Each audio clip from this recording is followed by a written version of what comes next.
Hello everyone, this is Globku from Magical Noob reviewing Shelter 2. We'll begin with a short description of what the game is, followed by my opinion on it. So sit back, relax and enjoy the video. So this time, Shelter is mostly an open world experience. Unlike the first Shelter game, where you played as a badger with 5 cubs in a set of linear levels, this time the game only has a few linear sequences, but quickly transitions into the open world, where you'll spend most of your time. This time around you play as a Lynx, or Bobcat for the Americans, and your task remains the same: protect your cubs. Being a Lynx, you have a lot more abilities than you did previously as a badger. Not only can you run faster, but you can also jump. Most of the game is spent hunting the wildlife to feed your cubs, and exploring the open world and gathering collectibles. After your cubs are fully grown, you can select one of them and start the game over, while keeping the collectibles you've gathered so far. As a Lynx, you also have a new ability that allows you to locate prey more easily, some kind of hunter vision. The art style remains the same from the first Shelter game, and the soundtrack is just as good, if not even better, than its predecessor. It is also a game based on reality. If you're expecting some sort of superpowered Lynx or narrative with human-like characters, you can forget about it. This game is raw and realistic. Apart from the fact that time moves extremely fast, it takes about 1 hour of gameplay to go through all 4 seasons, which have their impact on the scenery, and as a result, your cubs are always hungry. A single playthrough of Shelter 2 takes about 1 hour and a half, but if you are going for all the collectibles, expect to spend a lot more time in this world.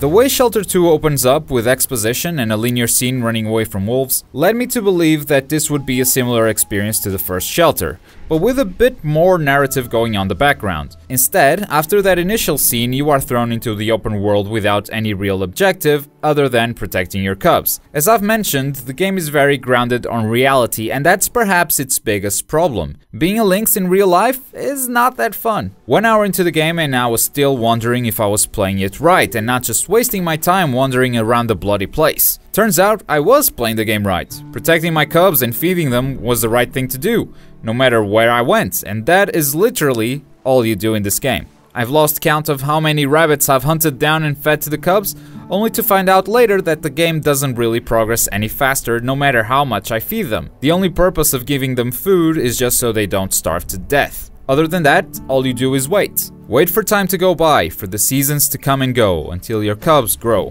While you wait, you can explore the world, but the only way the game rewards you for doing that is by giving you collectibles. Most of you know this already, but I am not a collectible person, so I didn't think that was enough incentive for me to explore. But if you like collectibles, then this game will be way more interesting for you. Do be aware that there are a lot of them in the world and no way to tell where they are unless you directly see them. You cannot detect them with hunter vision, there's no map indicator, so I'm guessing once you get to those final pieces you're missing, it's gonna get really tough. In terms of protecting your cubs, your job isn't that hard. There's only one real danger, and that's wolves. They will run at you, take a cub, and run away. The only way to protect them is to climb on top of a rock with your new jump ability, which is really clunky. More than once I've encountered rocks that the Lynx should be able to climb, and he wasn't for some reason, and other rocks were only climbable on a specific spot. It really doesn't work well, and that's a major fault since that's our one escape mechanism from the wolves. There are other threats in the game, but they are far easier to deal with. On the first Shelter we had water currents, fire, a bloody eagle, everything was trying to kill us.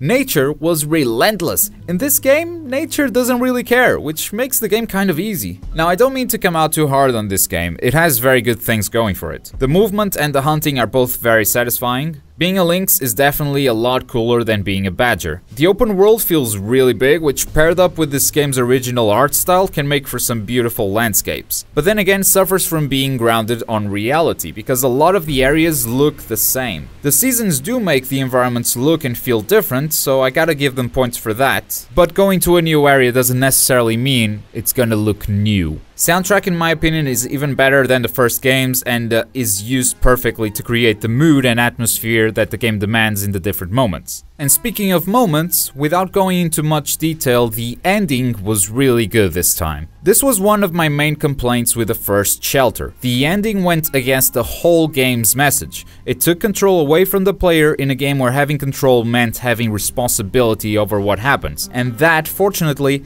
does not happen in Shelter 2. It has a very touching and very natural ending, very grounded on reality once again, but this time it's not a weakness. It only strengthens the impact it has because that's just how things are. I want to say Shelter 2 has its good moments, but the grand majority of the experience is dull and repetitive. But it's also what it's supposed to be. Deep down, it is a Lynx simulator. But for me, being a Lynx is just not that fun. On a final note, I do have to commend the developers for trying something new. They didn't limit themselves to change the animal you play as and recycle the first game again, which was already a very original concept to start with, and I think there still isn't any other game like it. That deserves respect and acknowledgement for their creativity and audacity. That said, we don't score our reviews, but if you have played the game, feel free to do it in the comments below. If you haven't played it yet, are you planning on getting it, or are you gonna sit this one out? Let us know your thoughts while you're down there, click the like button and subscribe for more gaming goodness. I've been Globku, take care everyone, see you next time.